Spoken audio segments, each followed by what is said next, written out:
Okay. So we're going to go ahead and move on to the topic of monopoly. And so you guys kind of just get the general idea. Um, and let me see if I can pull this up for you guys. So you guys should be able to see the monopoly slides now. You guys can see them? If you can, raise your hand. Yeah. No? Okay, good. All right. So, um, so really, when we talk about production and how production is organized, um, then there's still a couple of hands up. Did somebody want to say something, or do you guys just leave your hands up? Okay, Chris, did you have something that you wanted to ask? Oh no, it's done. Okay, good. And um, okay, okay, Carla. Because we already started the lecture, just wait till we get to the end and then ask your question, okay? Since this doesn't have to do about with the lecture, so we'll go ahead and roll on, and then just raise your hand and we can talk about that stuff later. Um, so um, so the idea is that we have these sorts of two extremes that we discuss first. One is competition, and in competition, we say that firms are price takers. They're um, one small firm in a big market, and so they can't do anything to influence the price. And the other extreme is monopoly, where there's just one firm that makes up the whole market. And we say that they're a price maker, but I should just warn you guys a little bit that their price making power isn't unlimited, right? I mean, so it's true if you're the only one that's selling, you know, product X, suppose it's insulin or, maybe a cure to the dreaded COVID-19 disease, right? You'd think you could charge any price, but obviously, if you charge a price that's too expensive for everybody, if you're charging, $1 billion for a dose of the vaccine, you're going to have very few customers just because people um, can't purchase it.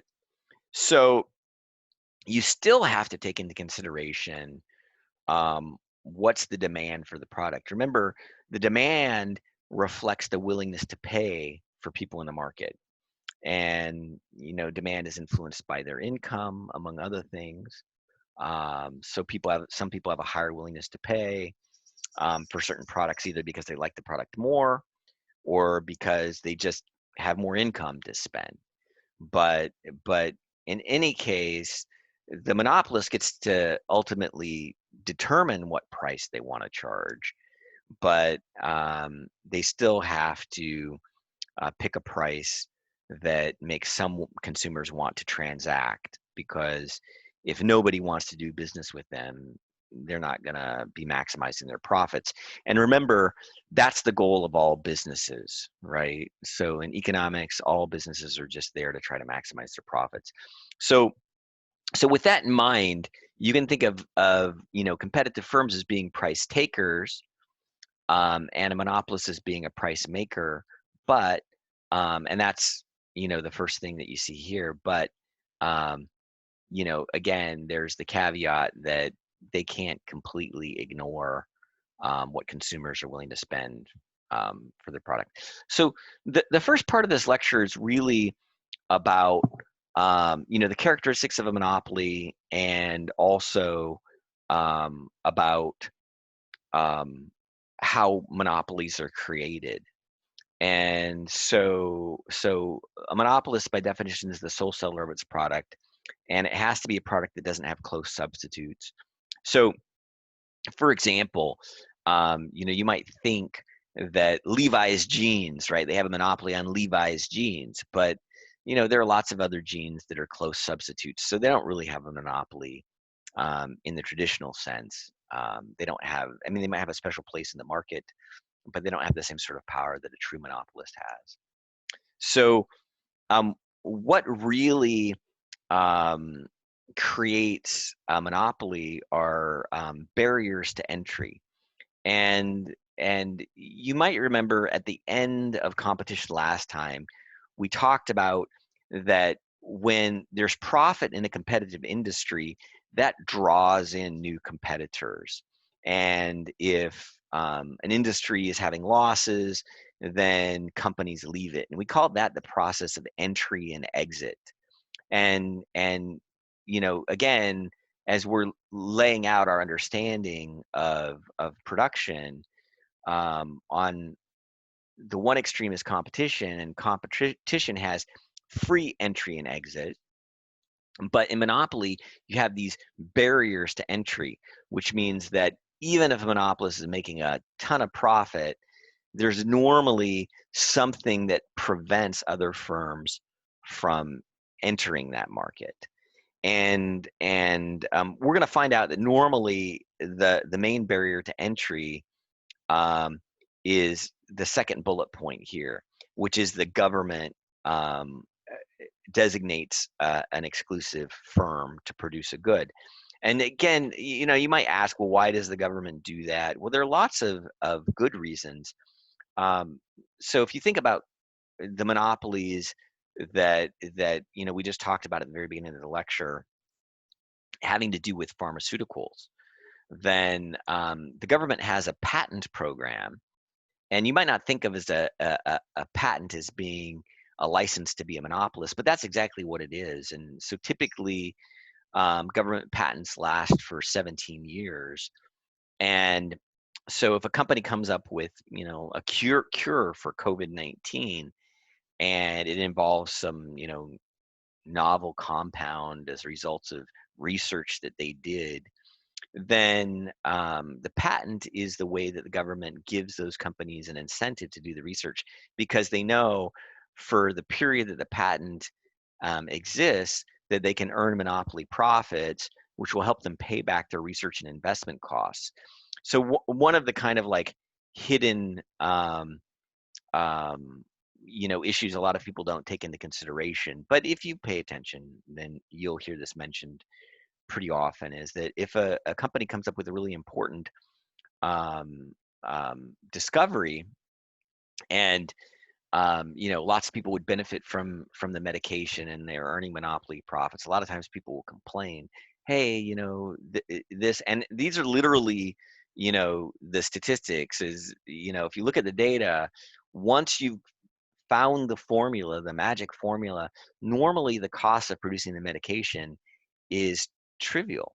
It's like pennies or even fractions of a penny, or pennies for a pill.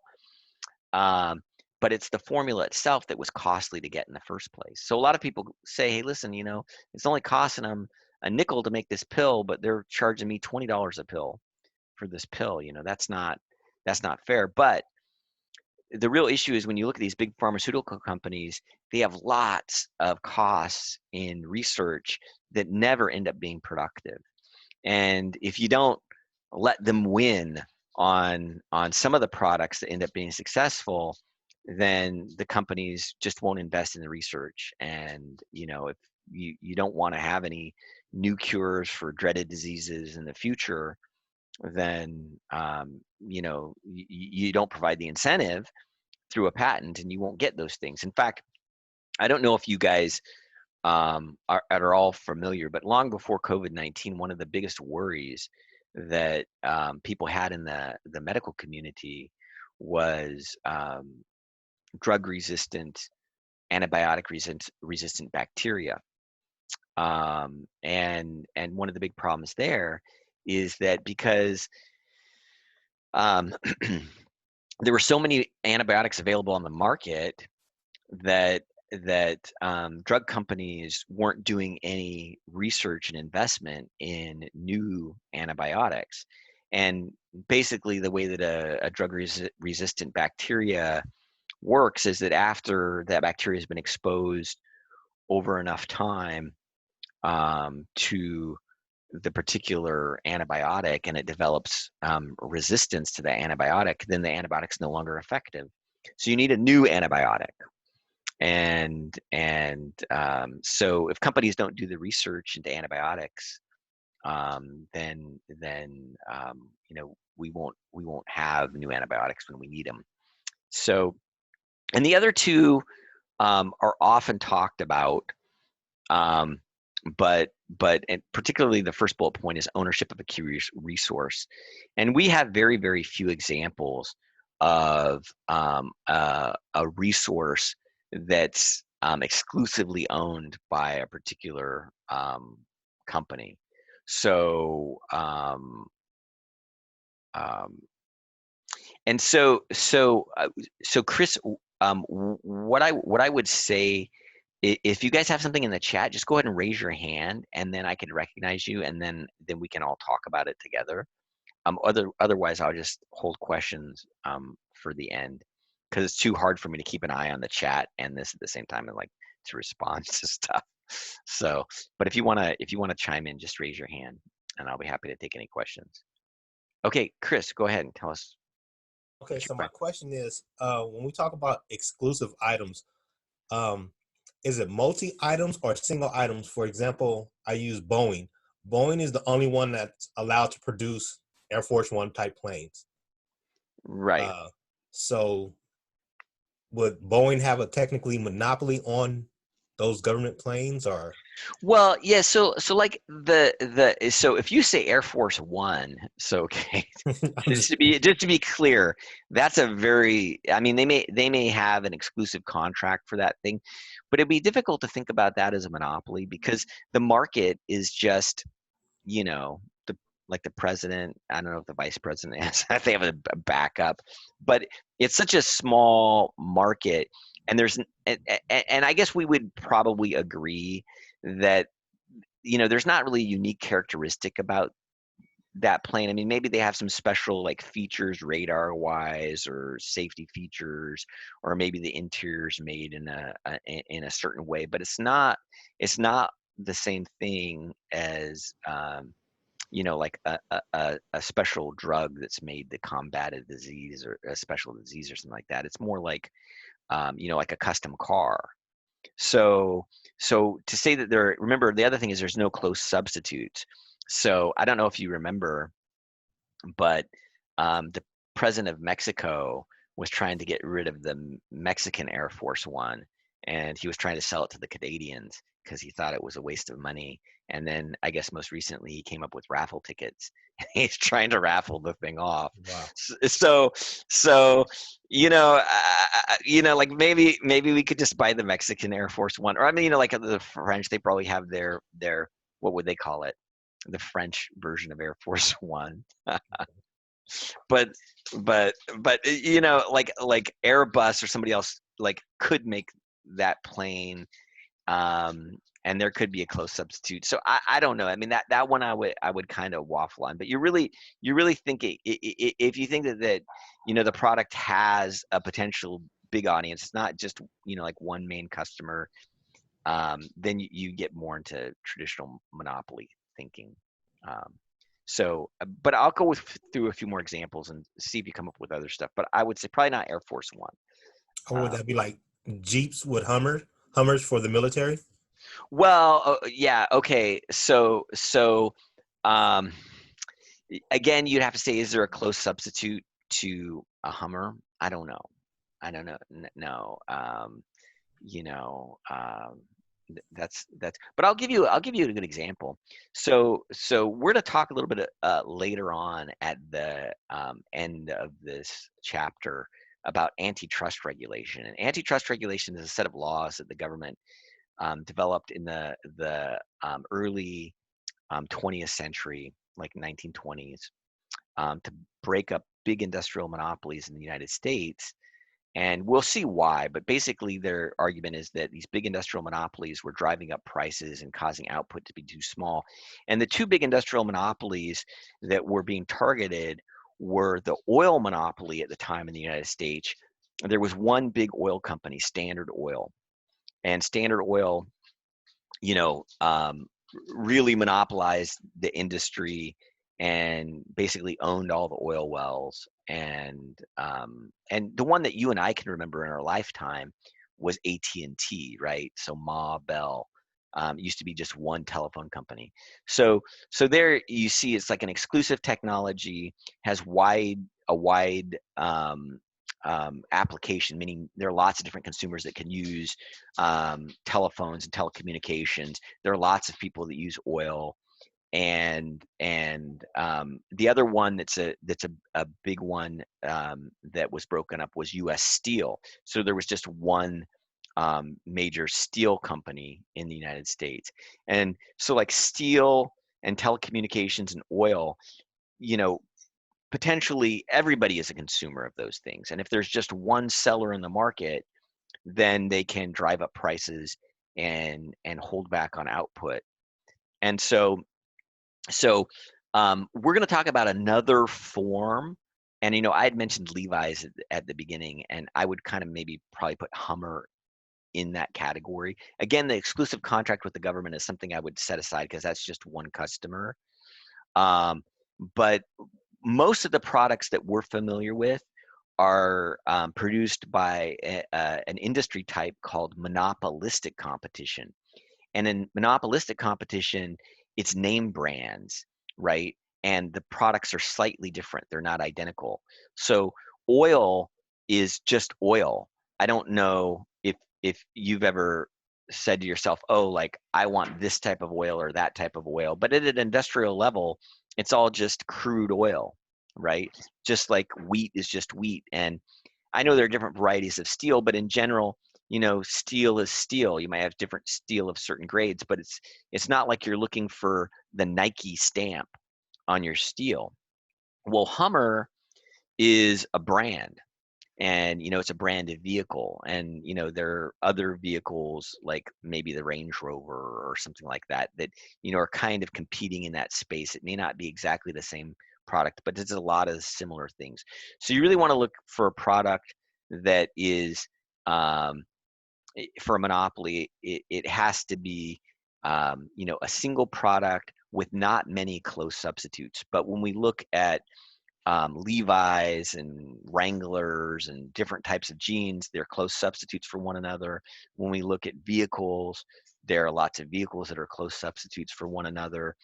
And so those wouldn't be traditional monopolies. And I'll give you one other example that is a monopoly item that'll be talked about a little bit later in this lecture.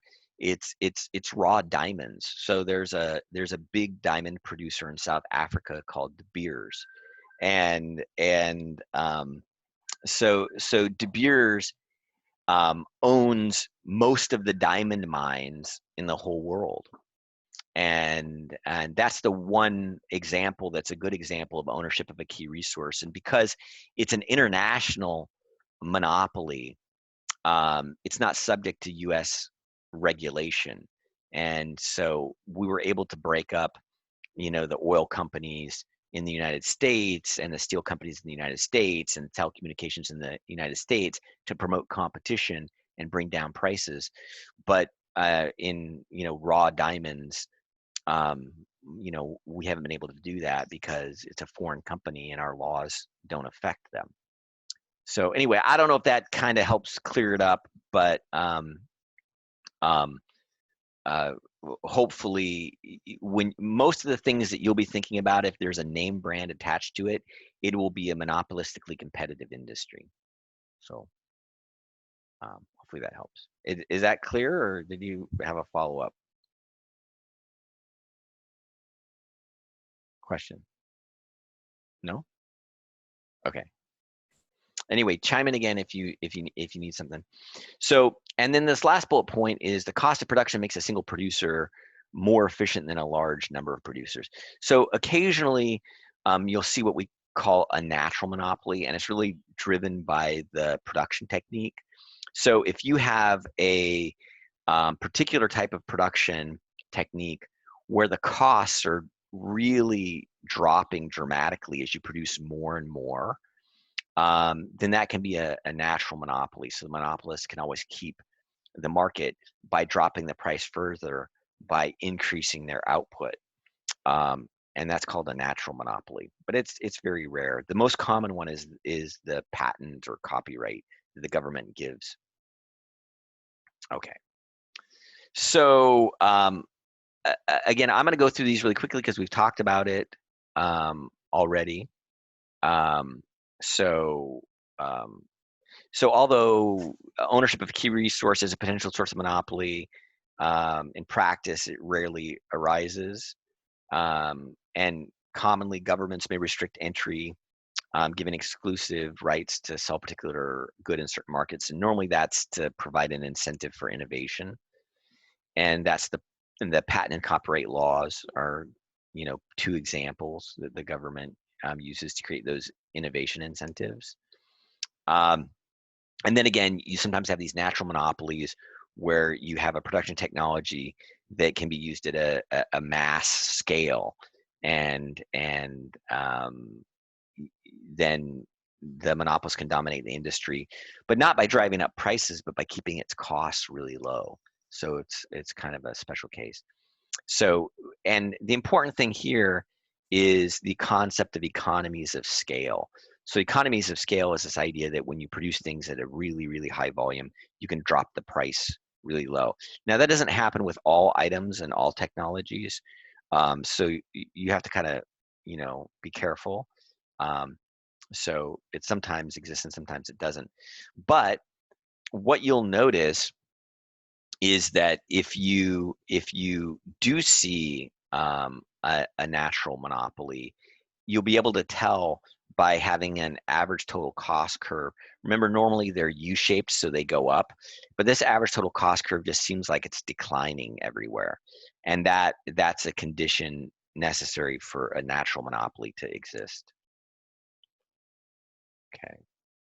Um, So again, if we do a quick comparison between the characteristics of a monopoly and a competitive firm, a monopoly is the sole producer. It faces a downward sloping demand curve. It's a price maker, and it reduces its price only to increase its sales, right? If that's going to be more profitable. Now, a competitive firm is one of many producers. Remember, at the firm level, they have this horizontal demand curve, which is the market price, and they're price takers. They can't influence the price, and they can sell as much or as little as they want at the market price. Okay. Um, so this is a little bit of a review. On the left-hand side, you see the demand curve, this perfectly elastic demand curve for a competitive firm.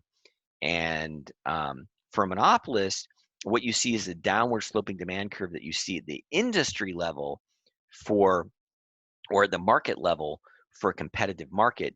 But because the monopolist is the market, um, then they have a downward sloping demand curve.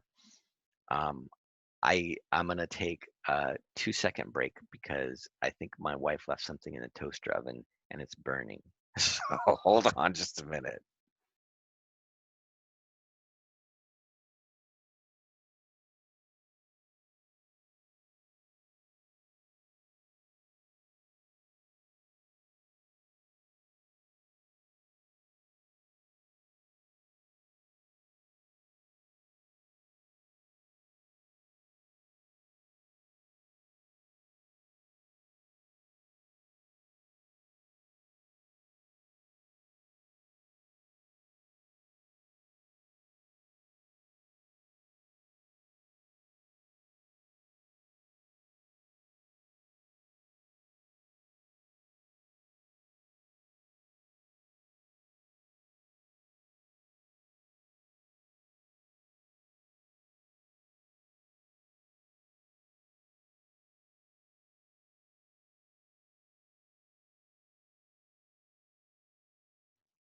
Okay, so I'm back, and there was no tragedy.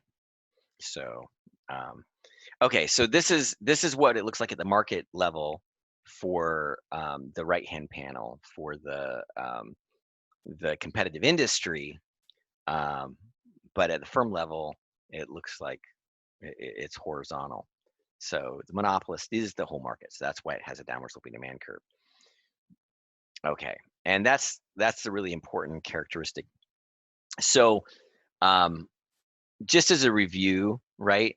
So the big difference here is that for the monopolist, the marginal revenue is going to look different.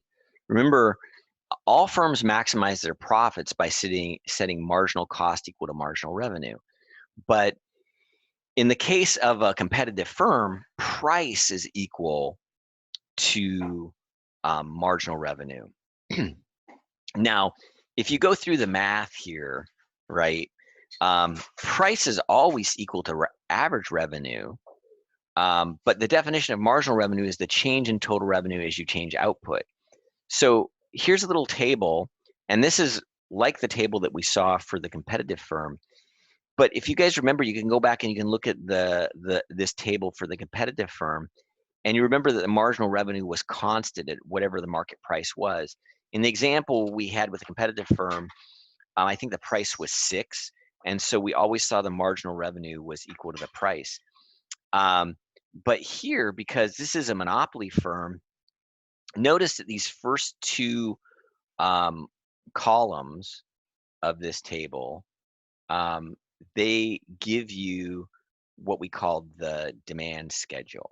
It tells you the price associated with each level of output for the firm. So if they have a quantity of 2, then if they want to sell those 2 units, they have to sell them for a price of 9. If they're only going to sell 1 unit, then they can raise the price and sell it for $10.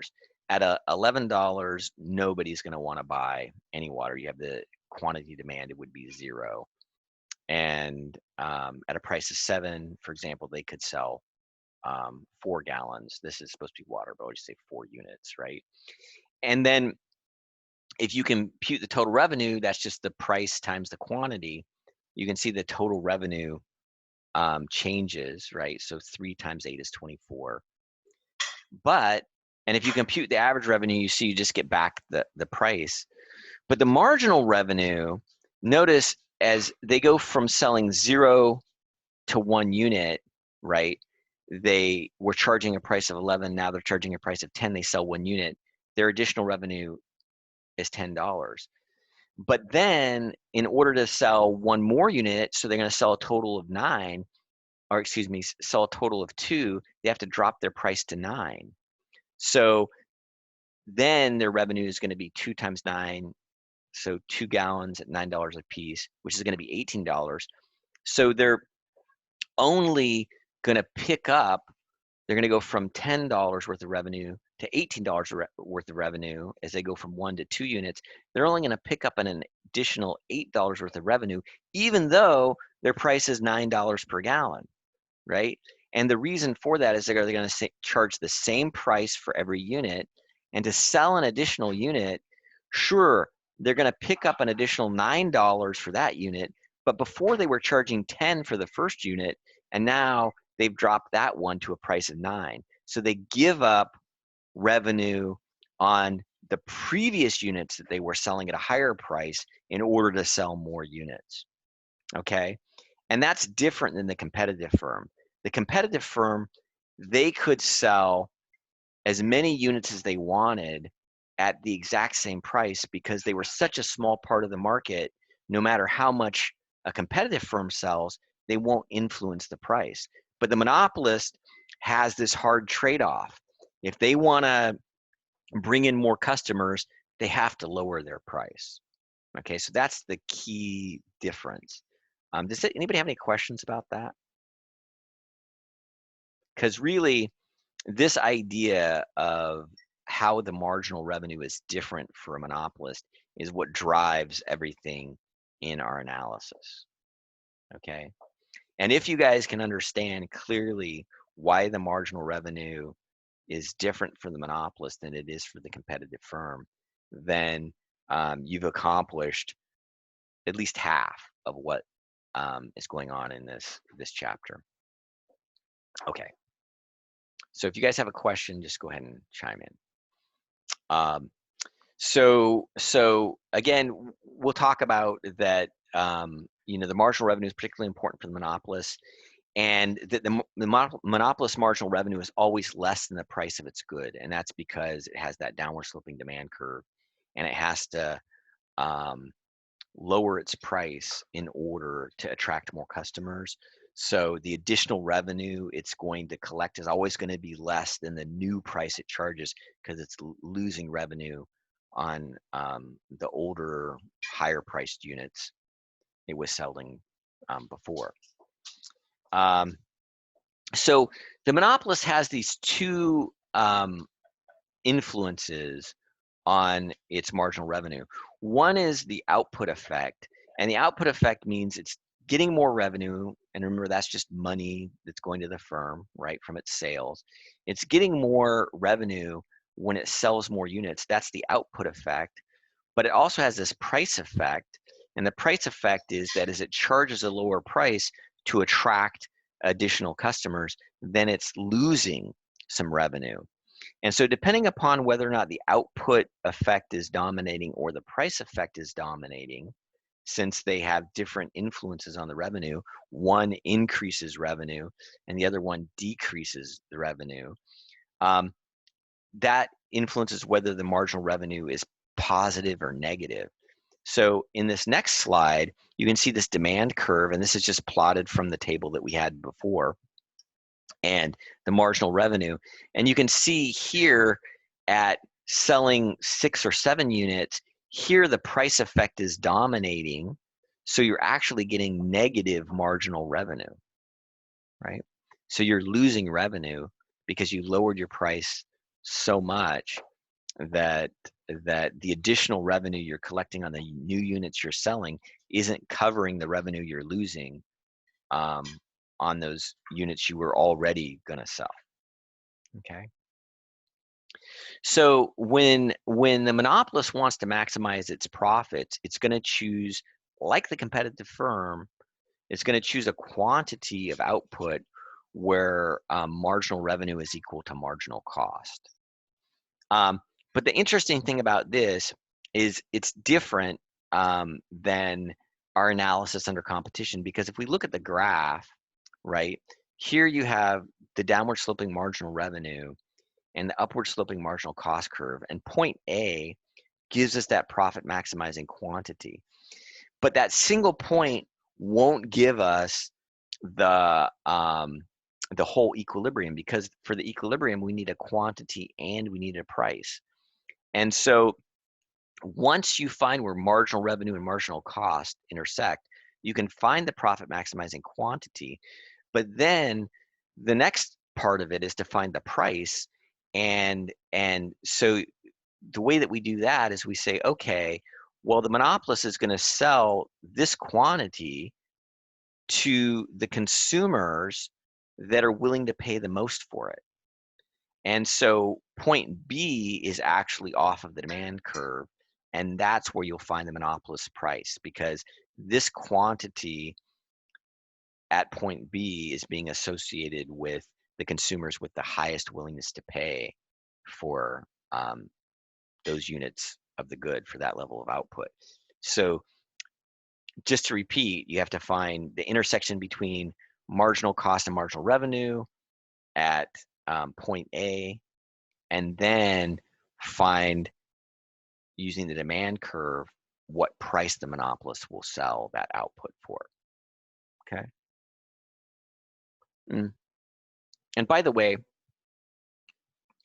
if you're working through problems on Ignithium, this is the slide that will be the most helpful in identifying the correct locations on the graphs.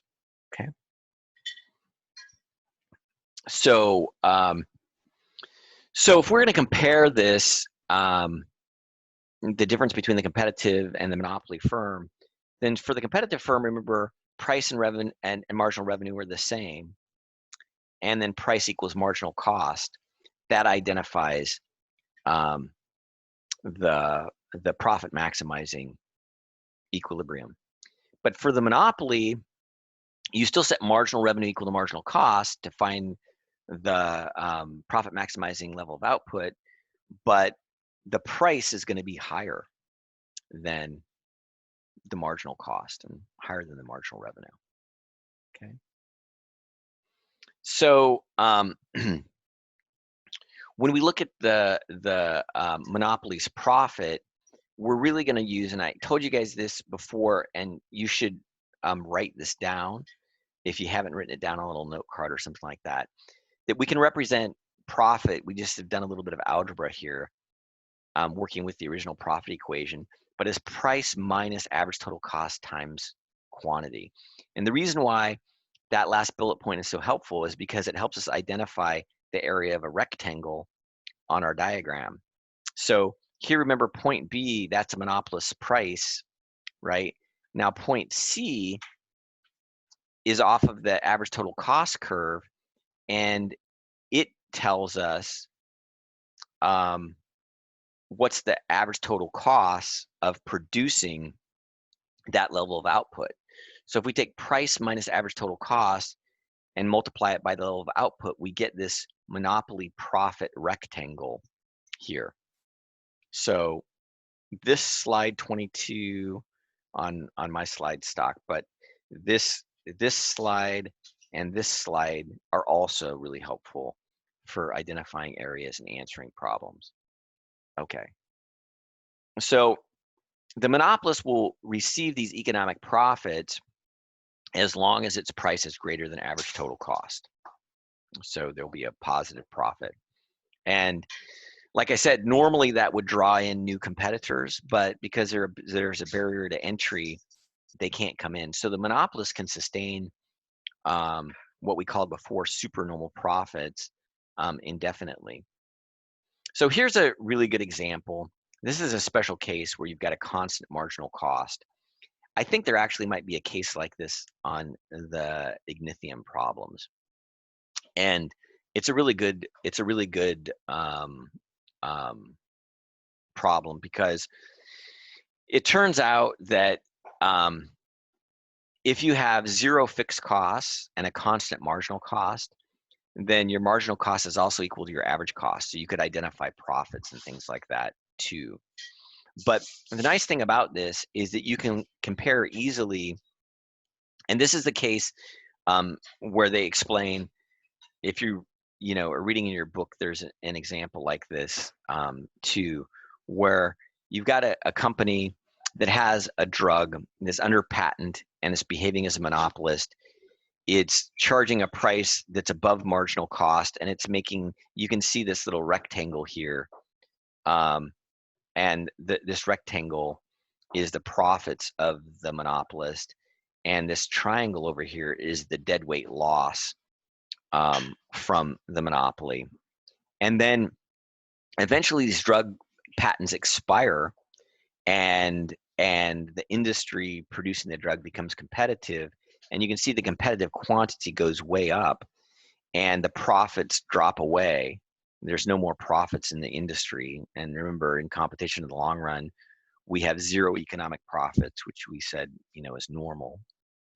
But this is a really good example for comparing the profits from monopoly at a low level of output and a high price with a competitive industry quantity and a low price being equal to marginal cost under competition. So this kind of helps us segue into the next thing that we want to talk about, which is this issue of welfare in monopoly. So remember, when we're talking about welfare here, we're talking about social welfare. So it's the total surplus measure that we've had, that we've been using all semester long to measure social welfare. And so total surplus is going to be producer surplus plus consumer surplus. And what you can tell is that in monopoly, I had mentioned that there's this deadweight loss over here. Okay, whenever there's deadweight losses, that means there's inefficiency. And so when we have monopoly, there's going to be deadweight loss. So the main reason that the antitrust laws were written at the beginning of the 20th century was because people realized that these big industrial monopolies were actually slowing the growth of the US economy, right? If steel prices are so high because they're holding back output, not because their costs are high, but just because they want to get the highest price they can to make the most profits they can, then that means that steel can't go into buildings. And I don't know if you guys have really thought about it or not, but there's steel everywhere in our cars and in our buildings and in our furniture and in lots of the goods that are being manufactured. So if you're holding back on your output of steel, then you're really,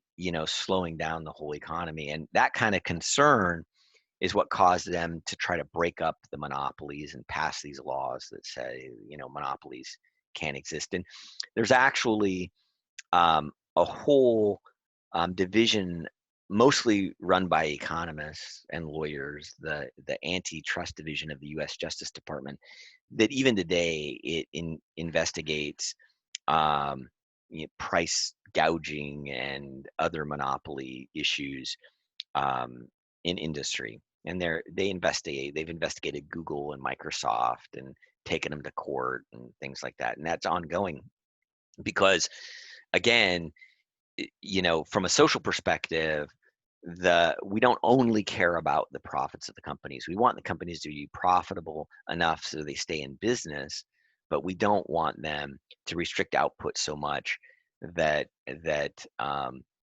they don't allow transactions that would benefit consumers to go forward. So this is remember, the marginal cost curve is the supply curve in competition.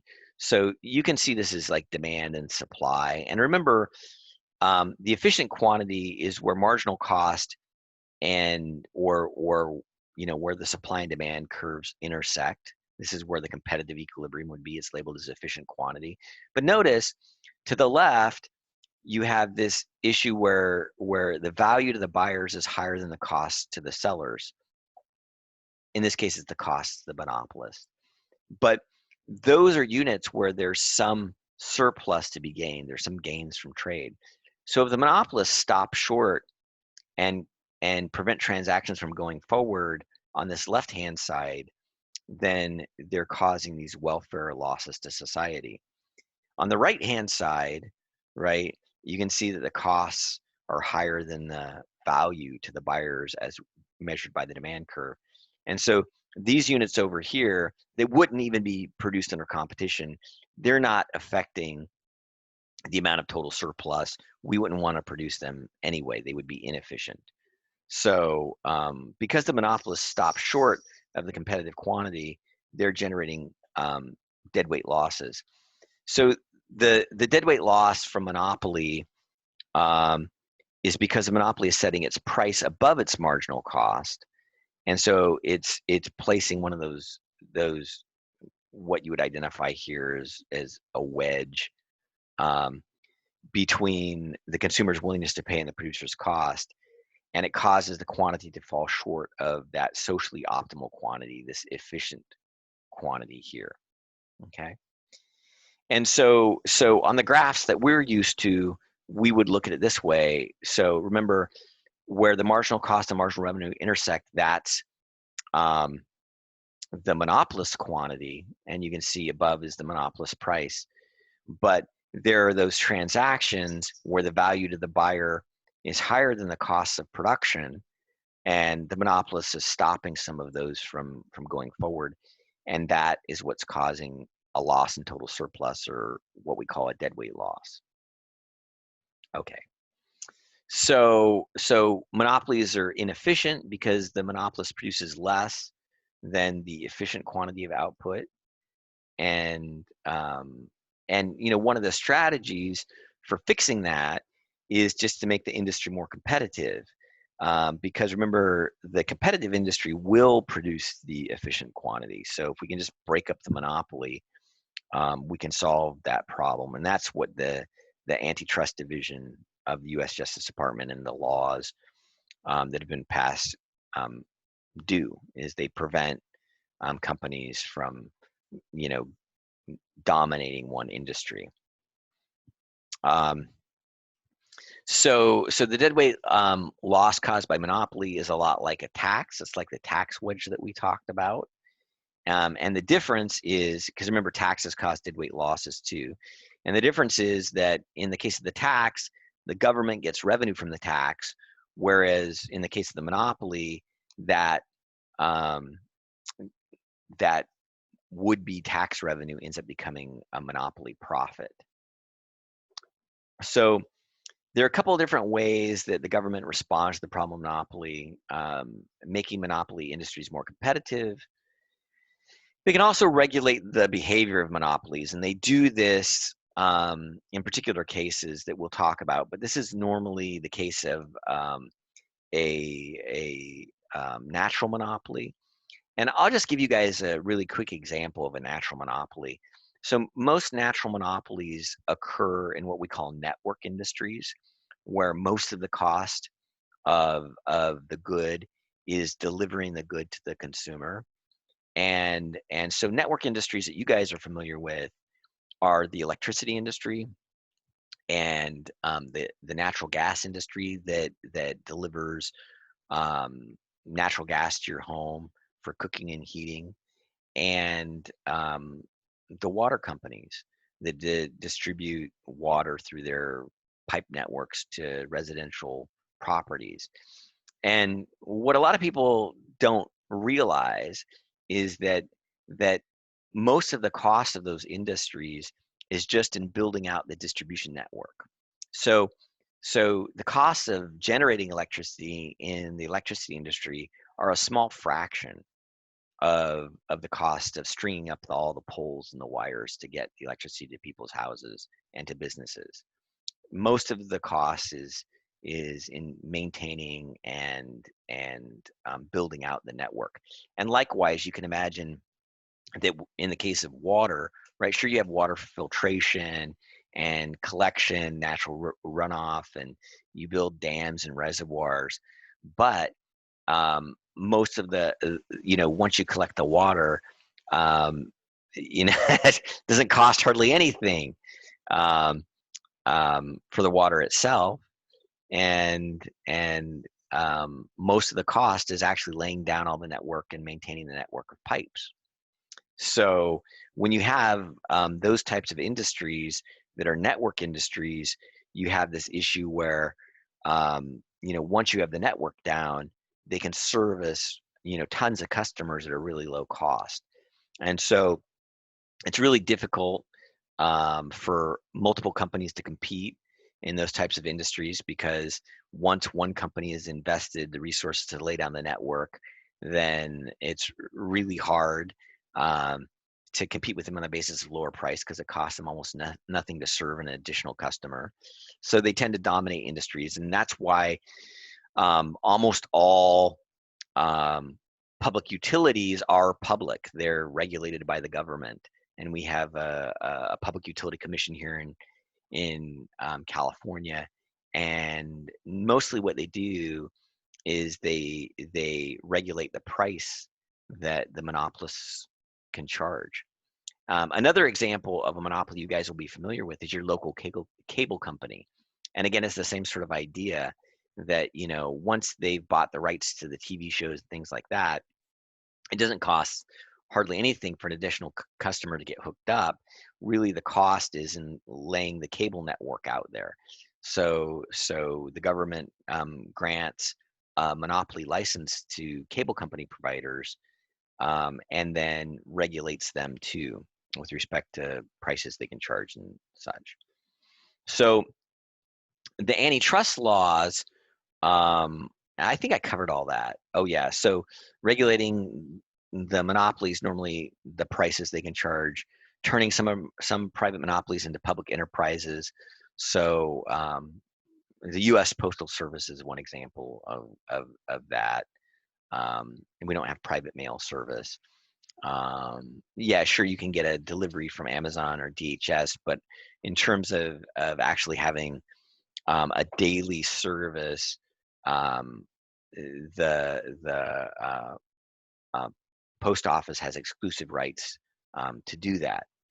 And the other thing you can do is nothing at all. And you might say, well, why would they do nothing at all? Well, it can turn out that the deadweight loss from a monopoly is really small. And in which case the cost of regulating them is higher than the cost of just letting them go about doing their business. So again, the main tools the government uses are these antitrust laws.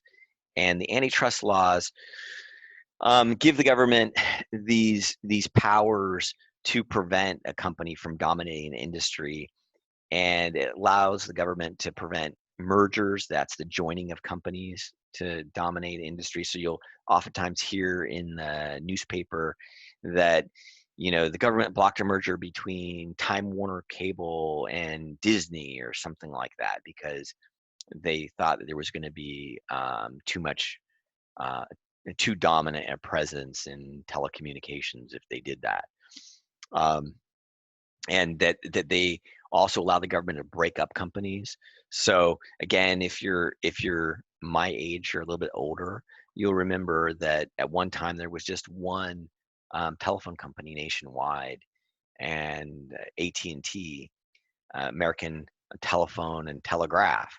And then the government decided that was bad for competition, and then broke them up into these different companies. So now we have Verizon, AT&T, and Sprint, which were all originally just one company. And then there are other telecommunications players too. But at the time, they did that under the antitrust authority of the government to promote competition in telecommunications. And they can also prevent companies from performing activities that make the market less competitive. So this is really about like price fixing type stuff. So they can prevent companies, even if they're independent companies, from behaving like monopolists and joining together and trying to charge a uniform price for a product. Okay, so the two major acts, and I said the beginning of the 20th century, but you can see the first one was passed in the late 19th century. So the Sherman Antitrust Act and the Clayton Act.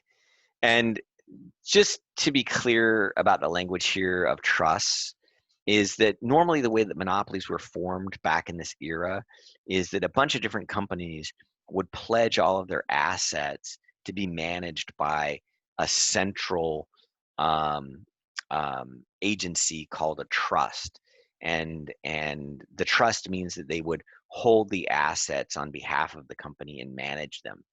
And the government made that illegal because it was a way that they were able to, all the companies were able to act like a monopolist by coordinating their output and pricing decisions by contract. And the contract was the trust. So they outlawed those trusts, and also passed the Clayton Act, which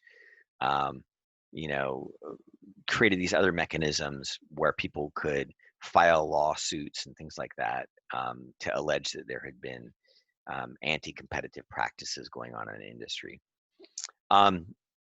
So the government may regulate the price that monopolies can charge, and this is, again, what happens in the case of public utilities.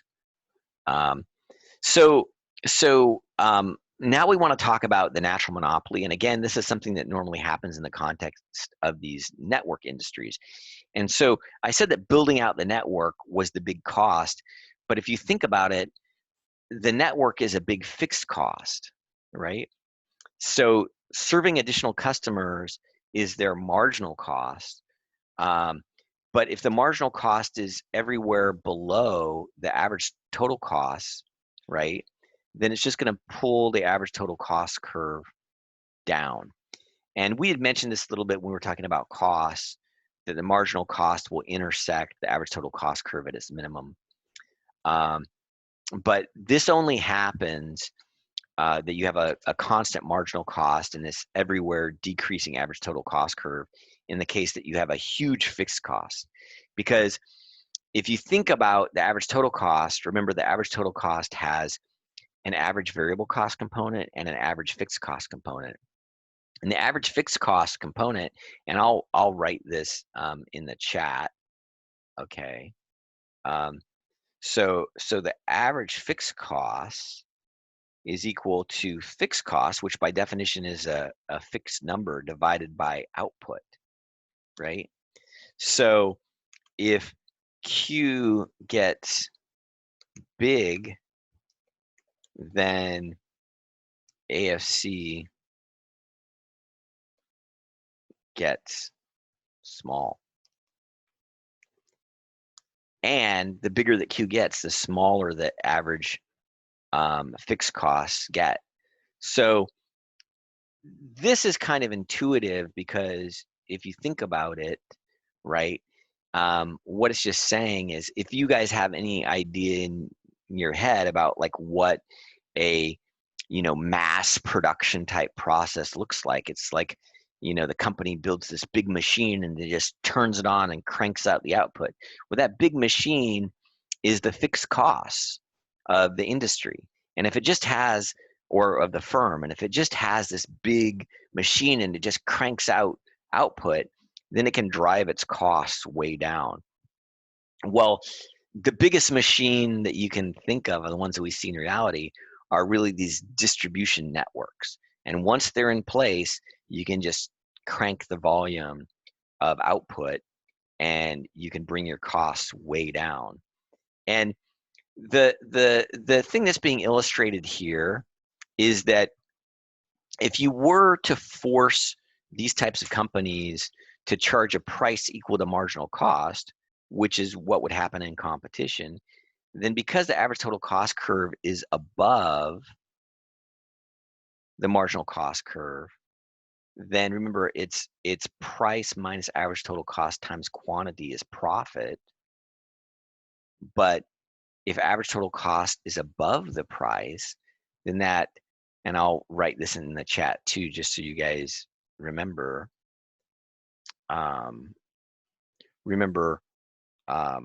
profit is equal to P minus ATC times Q. That's one way of writing profit, right?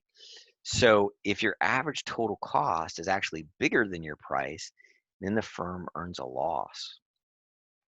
And so with lots of these regulated companies, the government has to constantly monitor the price that they're charging.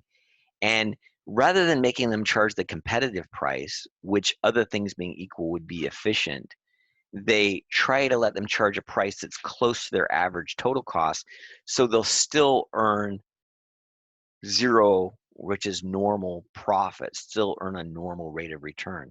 Because if they don't, the company will go out of business eventually. And if you think that companies like the electricity company, like you guys just heard PG&E because of the big fires, again, related to their distribution network, right, not being properly maintained, are, they filed bankruptcy because of all the fires that were in Northern California. Well, Pacific Gas and Electric can file bankruptcy, but guess what? They're not just going to abandon all of their distribution and generation by filing bankruptcy, because customers up there still have to get their electricity. Turn off the lights to Silicon Valley. That's kind of ridiculous, right?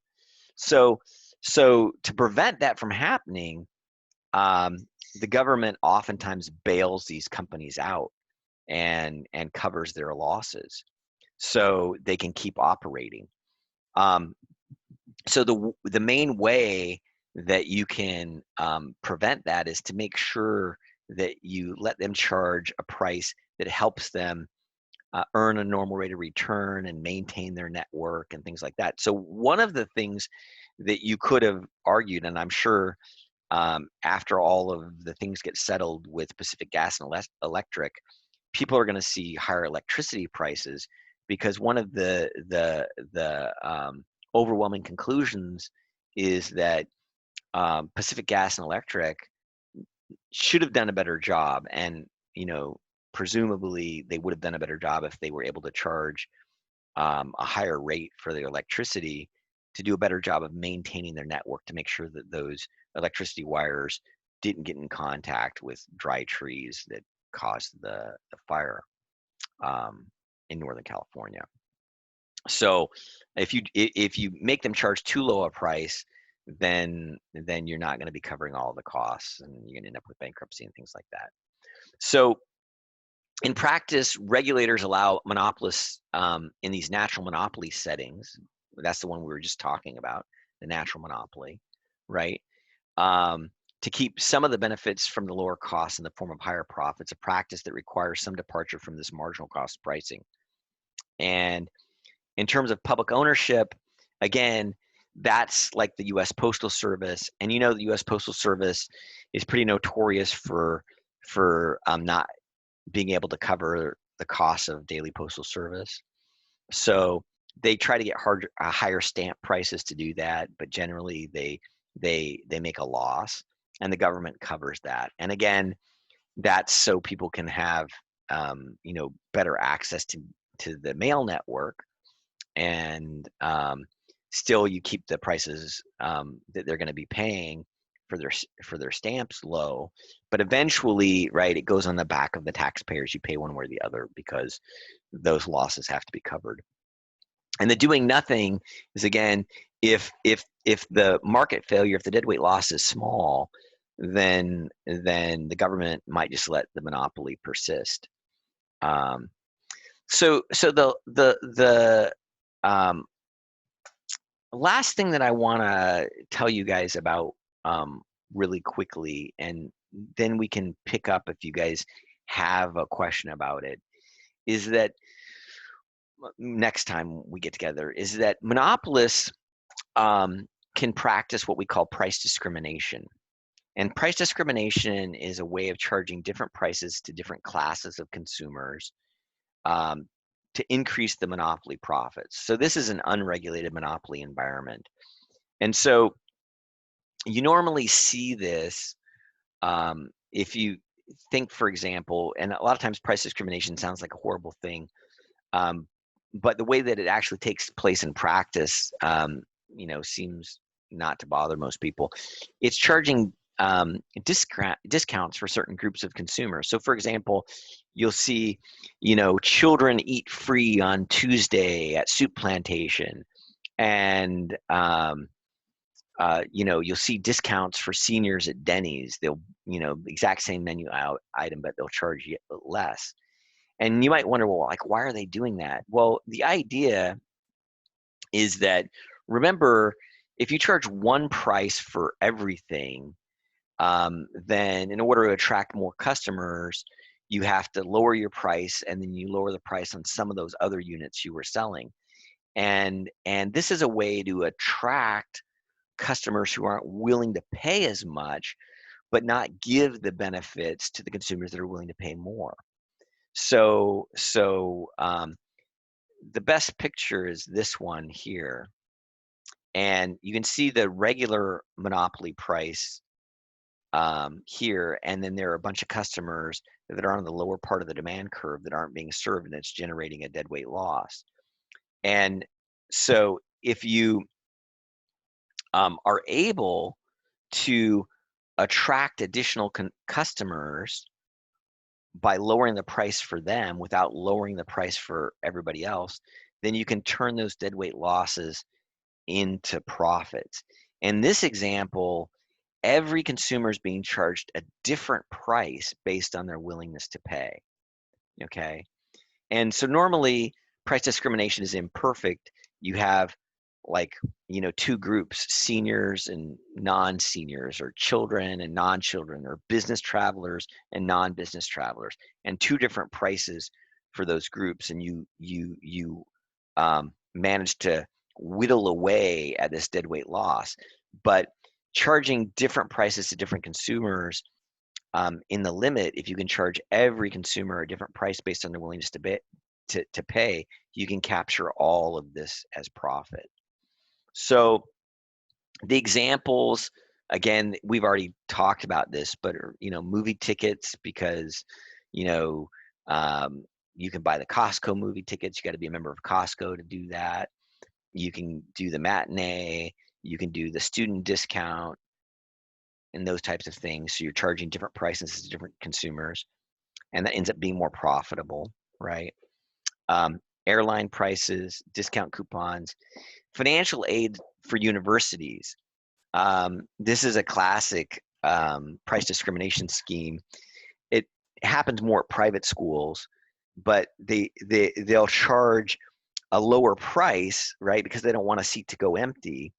And they do that through financial aid, saying, well, this person, needs the discount and this person doesn't, but they're charging different prices for the same product, and that helps them be more profitable. You can also do it through quantity discounts, and this is normally what happens at Costco, right? If you buy the big pack and then you get a lower per unit price, you're paying a different price than somebody else that's buying an individual unit. But that all generates more profit for these companies than they'd get otherwise. Okay, so that's all I have to say. And do you guys have any quick questions for me? Okay. I had a quick question. This isn't related to the lesson, but Okay. is the